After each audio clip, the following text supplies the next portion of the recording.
Hebreos capítulo 3. Jesús es superior a Moisés.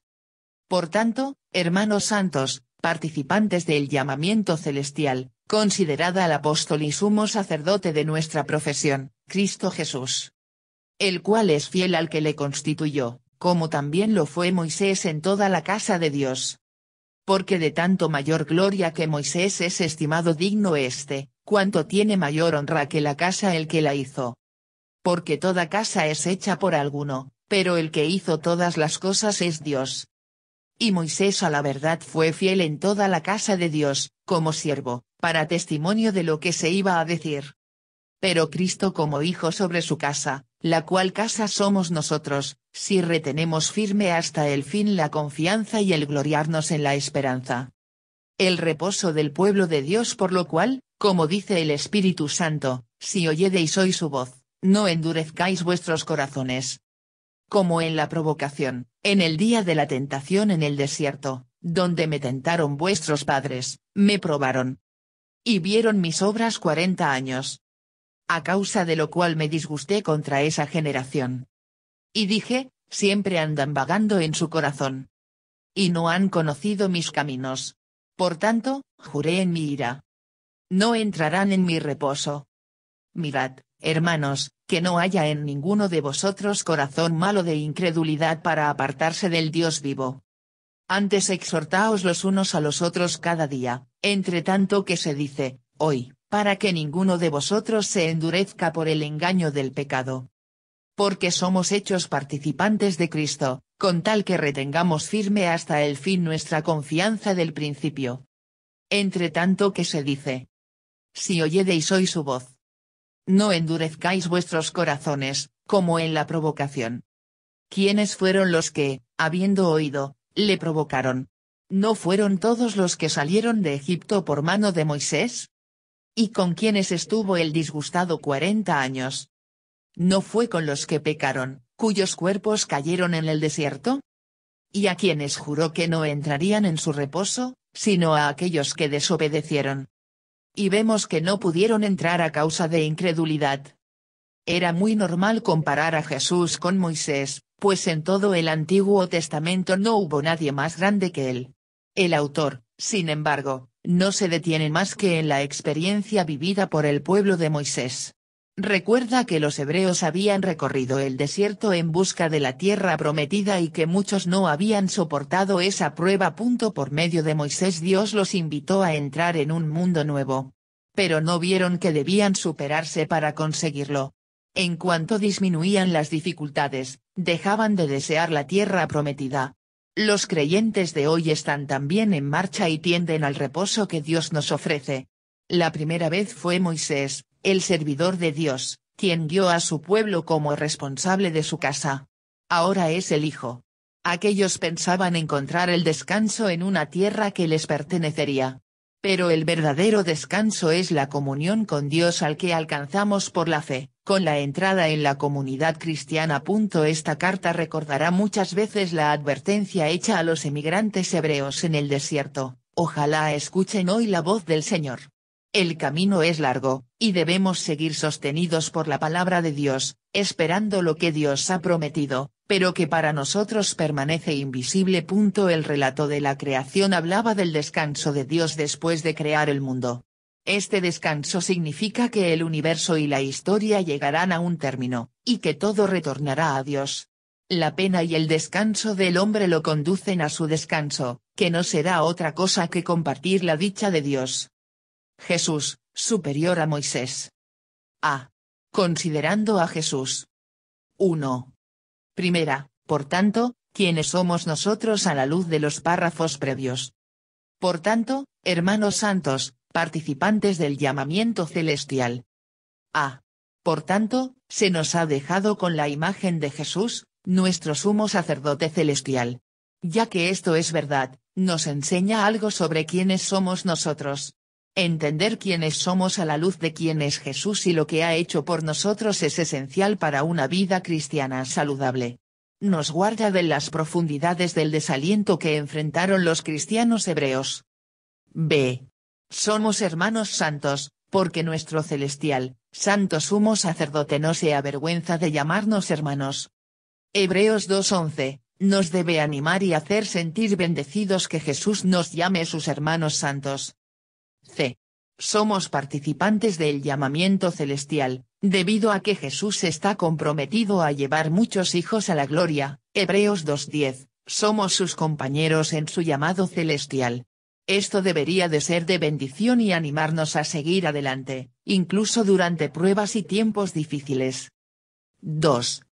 1b, por tanto, lo que debemos hacer a la luz de los párrafos anteriores. Considerad al apóstol y sumo sacerdote de nuestra profesión, Cristo Jesús. A.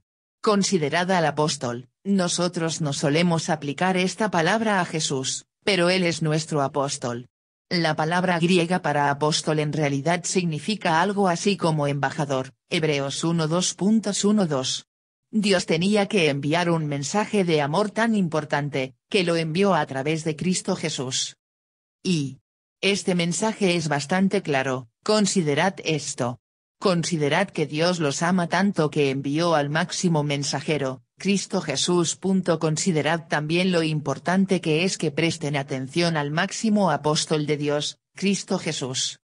Y Dios también escogió a sus embajadores originales y acreditados para la Iglesia, estos son los que nosotros conocemos como los 12 apóstoles originales.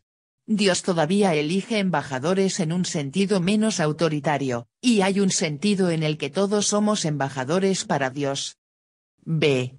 Considerad al sumo sacerdote, Jesús es el que nos representa de forma suprema ante el Padre, y quien representa al Padre para nosotros.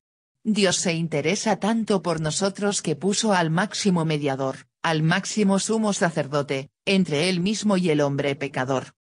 Y el mensaje es claro, considerad esto. Considerad que Dios los ama demasiado, y que si se nos ha dado tan grande sumo sacerdote debemos honrarlo y someternos a este sumo sacerdote, que es Cristo Jesús. C.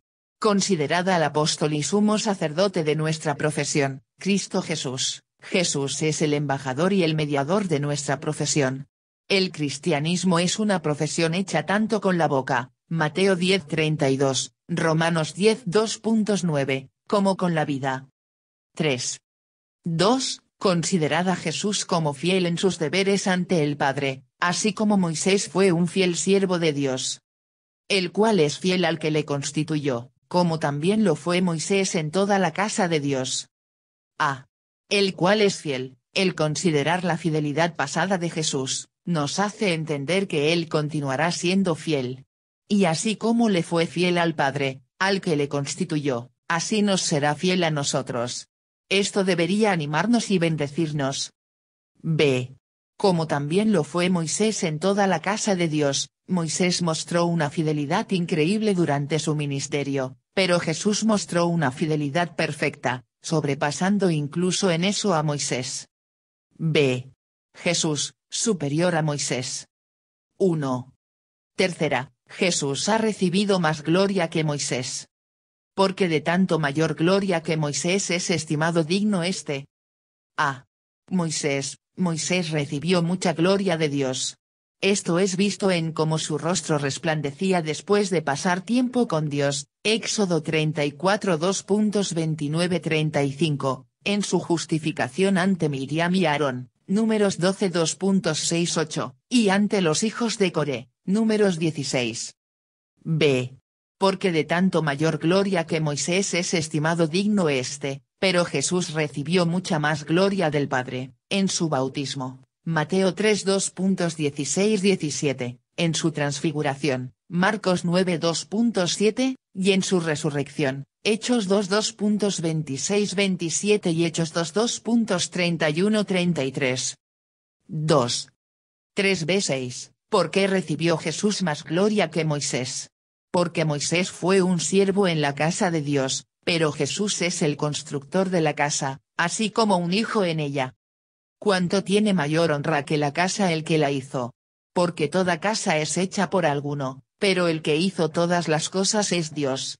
Y Moisés a la verdad fue fiel en toda la casa de Dios, como siervo, para testimonio de lo que se iba a decir, pero Cristo como hijo sobre su casa, la cual casa somos nosotros, si retenemos firme hasta el fin la confianza y el gloriarnos en la esperanza. Cuánto tiene mayor honra que la casa el que la hizo. Moisés era un miembro de la familia de Dios, pero Jesús es el creador de la casa, digno de mayor gloria. Y los antiguos rabinos consideraban a Moisés el mejor hombre que ha existido, incluso mejor que los ángeles. El autor de Hebreos no hace nada para criticar a Moisés, solo busca exaltar a Jesús apropiadamente. B. Y Moisés a la verdad fue fiel en toda la casa de Dios, como siervo. Pero Cristo como hijo sobre su casa. Moisés fue un siervo fiel, pero nunca fue llamado hijo de la manera en que Jesús lo es. C. La cual casa somos nosotros, si retenemos firme hasta el fin la confianza. Nosotros somos parte de la familia de Jesús si nos retenemos firmes. El escritor a los Hebreos estaba animando a aquellos que se sentían con ganas de volver atrás, ayudándoles a retenerse firmes al explicarles los beneficios de seguir perseverando. Y el verdadero compromiso con Jesús se demuestra a largo plazo, no solo en un estallido inicial. Confiamos en que el que comenzó en vosotros la buena obra, la perfeccionará hasta el día de Jesucristo. Filipenses 1:2.6. Y la cual casa somos nosotros. 1 de Pedro 2:2.4-5 dice que somos edificados como casa espiritual. Dios tiene una obra que edificar a través de su pueblo, tal como uno construiría una casa. C. La aplicación de la realidad de la superioridad de Jesús sobre Moisés. 1. 7:11, una cita de Salmos 95 2.7-11 y su relevancia. Por lo cual, como dice el Espíritu Santo, si oyereis hoy su voz, no endurezcáis vuestros corazones, como en la provocación, en el día de la tentación en el desierto, donde me tentaron vuestros padres, me probaron, y vieron mis obras 40 años. A causa de lo cual me disgusté contra esa generación, y dije, siempre andan vagando en su corazón, y no han conocido mis caminos. Por tanto, juré en mi ira, no entrarán en mi reposo. No endurezcáis vuestros corazones. Si aquellos que siguieron a Moisés tenían la responsabilidad de entregarse, confiar y perseverar en seguir al líder de Dios, que tanto más somos responsables nosotros de hacer lo mismo con un gran líder, Jesús. B. Como en la provocación, en el día de la tentación. El día de la tentación se refiere a la prueba de Meriba, Números 22.1-13. Pero en general, habla de la negativa de Israel de confiar y entrar a la tierra prometida durante el Éxodo, Números 13 2.30-14 2.10. Dios no aceptó su incredulidad y condenó a esa generación incrédula a morir en el desierto, Números 14 2.22-23, 28-32. C. Y vieron mis obras 40 años, debido a su incredulidad. El pueblo de Israel enfrentó un juicio que terminó después de 40 años. Esta advertencia en Hebreos fue escrita alrededor de 40 años después del rechazo inicial de Jesús por parte de los judíos. La ira de Dios se acercaba rápidamente sobre los judíos que rechazaron a Jesús, y culminaría con la destrucción romana de Jerusalén. D. A causa de lo cual me disgusté contra esa generación. La ira de Dios se encendió contra esa generación a causa de su incredulidad. Ellos se negaron a confiar en Dios y en las grandes cosas que Él había prometido, y no quisieron persistir en la fe. 2. 12:15. Mirad, no sean como la generación que pereció en el desierto. Mirad, hermanos, que no haya en ninguno de vosotros corazón malo de incredulidad para apartarse del Dios vivo. Antes exhortaos los unos a los otros cada día, entre tanto que se dice, hoy, para que ninguno de vosotros se endurezca por el engaño del pecado. Porque somos hechos participantes de Cristo, con tal que retengamos firme hasta el fin nuestra confianza del principio, entre tanto que se dice, si oyereis hoy su voz, no endurezcáis vuestros corazones, como en la provocación. Que no haya en ninguno de vosotros corazón malo de incredulidad. Estas son palabras fuertes, pero a menudo subestimamos la terrible naturaleza de nuestra incredulidad. Negarse a creerle a Dios es un pecado tan serio, que muestra un corazón malo y apartado del Dios vivo. Y la incredulidad no es la incapacidad de entender, sino la negativa a confiar. Es la voluntad, no la inteligencia, lo que se involucra aquí. Newell.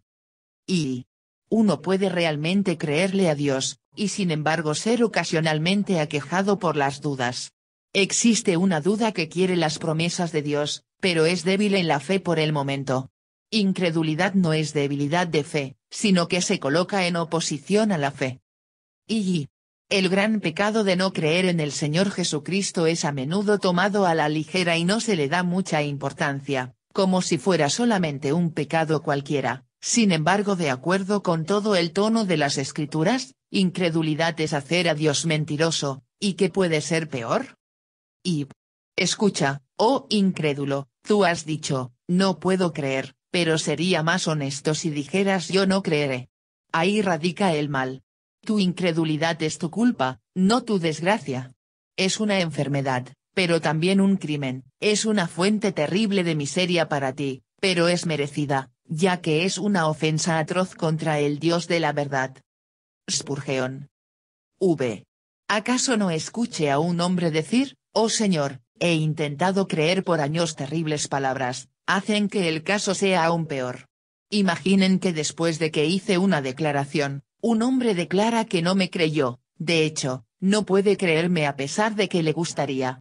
Ciertamente me sentiría agraviado, pero empeoraría aún más las cosas si el hombre agregara de hecho he estado intentando creerte por años pero no puedo hacerlo. ¿A qué se refiere con eso?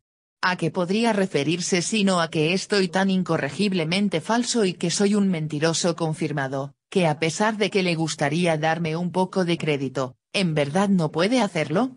¿A qué con todo el esfuerzo que pudiera hacer en mi favor, le resulta mucho más allá de su poder el creerme? Ahora, el hombre que dice yo he tratado de creer en Dios en realidad está diciendo justo lo anterior con respecto del Altísimo. Spurgeon. B.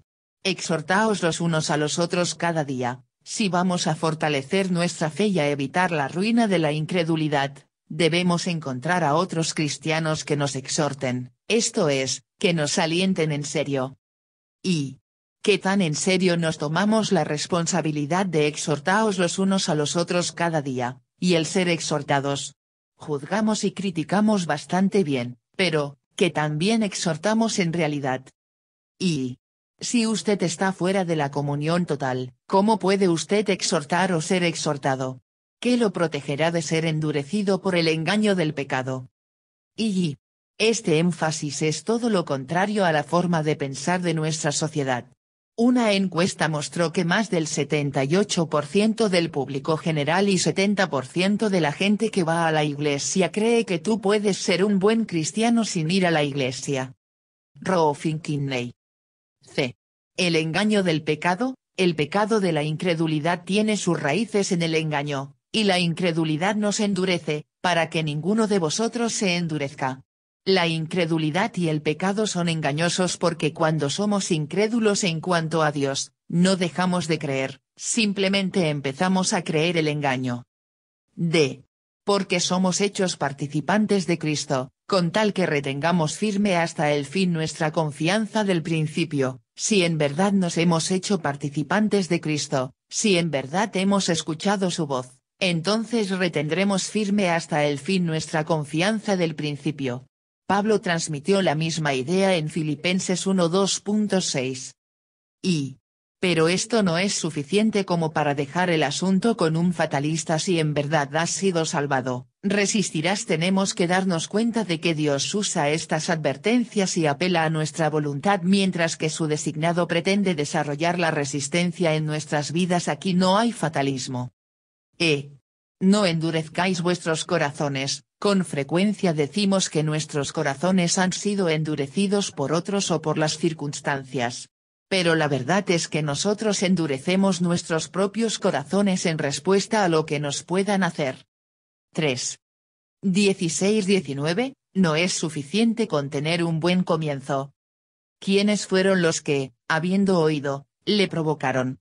¿No fueron todos los que salieron de Egipto por mano de Moisés? ¿Y con quienes estuvo él disgustado 40 años? ¿No fue con los que pecaron, cuyos cuerpos cayeron en el desierto? ¿Y a quienes juró que no entrarían en su reposo, sino a aquellos que desobedecieron? Y vemos que no pudieron entrar a causa de incredulidad. ¿Quiénes fueron los que, habiendo oído, le provocaron? Como nación, Israel tuvo un buen comienzo. Después de todo se requirió mucha fe para cruzar el Mar Rojo. Sin embargo, todos los de la primera generación perecieron en el desierto, excepto por 2 hombres, Josué y Caleb. No entrarían en su reposo 11 veces en el libro de Hebreos, capítulos 3 y 4, se habla de entrar al reposo. Ese reposo será detallado a profundidad en el siguiente capítulo. Pero aquí es revelada la clave para entrar a ese reposo: creer. Y vemos que no pudieron entrar a causa de incredulidad. Uno pudiera ser tentado a pensar que la clave para entrar a su reposo es la obediencia, especialmente en Hebreos 3:18, y a quienes juró que no entrarían en su reposo, sino a aquellos que desobedecieron. Pero la desobediencia que se menciona en Hebreos 3:18 es una consecuencia de la incredulidad mencionada en Hebreos 3:19. La incredulidad vino primero, después la desobediencia. Y, en el contexto del Nuevo Testamento, nuestra fe se centra en la superioridad de Jesucristo, la verdad sobre quién es Él, completamente Dios y completamente humano, y su obra expiatoria por nosotros como fiel sumo sacerdote, como se menciona en Hebreos 2:17. Y, cuando confiamos en estas cosas, haciéndolas el alimento para nuestras almas, entramos al reposo de Dios. El gran fracaso de Israel fue no perseverar en la fe. Después de haber cruzado buena parte del desierto confiando en Dios, y después de haber visto tantas razones para confiar en Él, terminaron fracasando, porque no perseveraron en la fe, en Dios y en su promesa. Y Jesús nos recuerda en la parábola del sembrador con las semillas que cayeron en pedregales y entre espinos: no es suficiente con tener un buen comienzo. La fe verdadera persevera hasta el final. Si tenemos un buen comienzo, alabado sea Dios, pero cómo terminamos es todavía más importante que cómo empezamos. Y C.S. Lewis habla sobre la dificultad de perseverar, desde la perspectiva ficticia de un demonio tentador. El enemigo le ha protegido de ti durante la primera gran oleada de tentaciones. Pero, solo con que se le pueda mantener vivo, tendrás al tiempo mismo como aliado tuyo. Los largos, aburridos y monótonos años de prosperidad en la edad madura o de adversidad en la misma edad son un excelente tiempo de combate. Es tan difícil para estas criaturas el perseverar. La rutina de la adversidad, la gradual decadencia de los amores juveniles y de las esperanzas juveniles, la callada desesperación, apenas sentida como dolorosa, de superar alguna vez las tentaciones crónicas con que una y otra vez les hemos derrotado, la tristeza que creamos en sus vidas, y el resentimiento incoherente con que les enseñamos a reaccionar a ella, todo esto proporciona admirables oportunidades para desgastar un alma por agotamiento. Sí, por el contrario, su edad madura resulta próspera, nuestra posición es aún más sólida. La prosperidad une a un hombre al mundo. Por eso debemos con frecuencia desear una larga vida a nuestros pacientes. En 70 años nos sobra un día para la difícil tarea de desenmarañar sus almas del cielo y edificar una firme atadura a la tierra. Cartas del diablo a su sobrino. Y ¿será que el pasar de los años nos aleje de tener una relación viva y de confianza en el Señor? ¿O solo servirán para incrementar nuestra vida de confianza y dependencia en Jesús?